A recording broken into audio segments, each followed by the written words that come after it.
ஓம் முருகா வெற்றிவேல் முருகா. வேலுண்டு வினையில்லை, மயிலுண்டு பயமில்லை.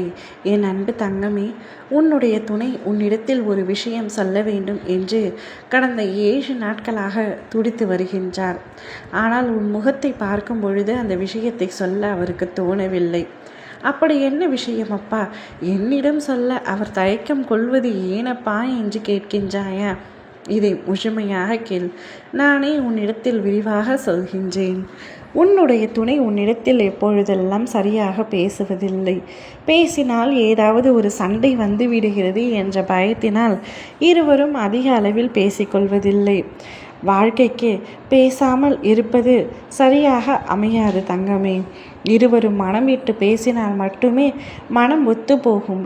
பேசாமல் இருந்தால் பிரிவு என்ற எல்லைக்குள் சென்று விடுவீர்கள். அந்த பயம் இப்பொழுது உன்னுடைய துணைக்கு வந்துவிட்டது. உன்னிடம் சொல்ல வேண்டும் என்று நினைத்து கொண்டிருக்கின்றார். அதையும் சொல்ல முடியாமல் தவிக்கின்றார்.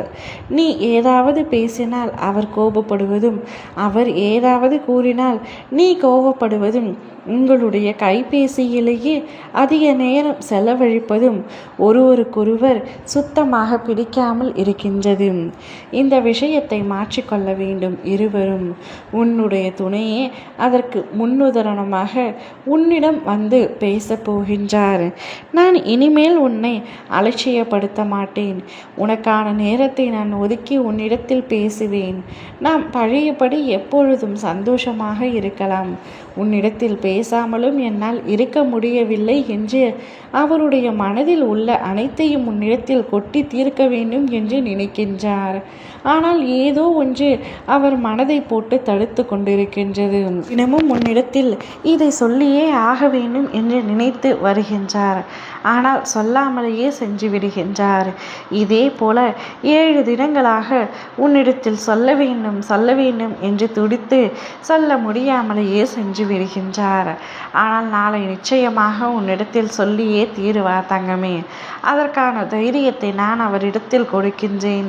நீயும் சற்று விட்டு கொடுத்து செல். விட்டு கொடுத்தால்தான் வாழ்க்கை சிறப்பாக இருக்கும் என்பது உனக்கு தெரியாதா? வாழ்க்கை என்பது புரிதலிலும் விட்டு கொடுத்தலிலும் மட்டுமே இருக்கின்றது. அதை முதலில் புரிந்து கொள் தங்கமே. உன்னுடைய துணை உன் மீது உயிரையே வைத்திருக்கின்றார். இப்பொழுது உன்னிடத்தில் பேசாமல் அவரால் முடியவில்லை. அவராக வந்து உன்னிடத்தில் பேசுவார். அப்பொழுது நீ சற்று அமைதியாக பேசு. கோபப்படாதே. கைபேசியை தூரம் வைத்துவிடு. கைபேசியே இப்பொழுது உங்கள் இருவருக்கும் பிரிவை கொண்டு வந்துள்ளது.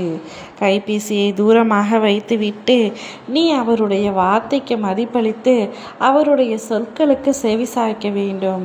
அப்பொழுதுதான் உங்கள் இருவருடைய வாழ்க்கையும் சந்தோஷமாக நிம்மதியாக மாறும்.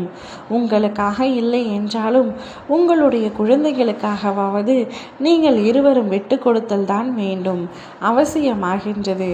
ஒரு நல்ல வாழ்க்கையை வாழ முயற்சி செய் தங்கமே. ஓம் முருகா. வெற்றிவேல் முருகா.